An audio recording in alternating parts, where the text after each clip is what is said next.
அதிகாலையில் சூழும் பனியில் குளத்தின் நடுவே புதிதாக பூத்தவன் தாமரையோ என வியக்க வைக்கும் அவளின் முகம். காதல் போரில் மீண்டும் மீண்டும் என்னை சாய்த்து கூறியவள் போன்ற அவளின் இரு புருவங்கள்.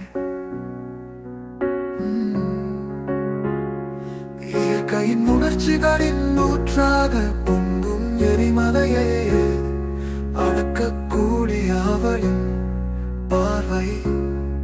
நேர்கொண்டு பார்த்தவுடன் உள்ளத்தை தன் வாசமிழுத்து உயிரூட்டும் அவளின் இரு கண்கள். கொஞ்சம் கிளியே கண்டு பொறாமை கொள்ளும் அவளின் மூக்கின் அழகு. வீசும் காற்றில் அங்கும் இங்குமாய் சுருளும் அவளின் கரும் கூந்தல்.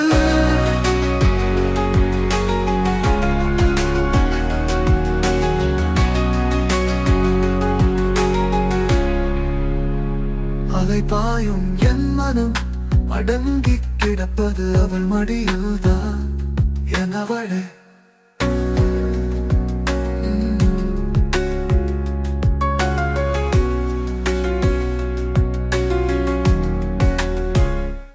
இயற்கையின் உணர்ச்சிகளின்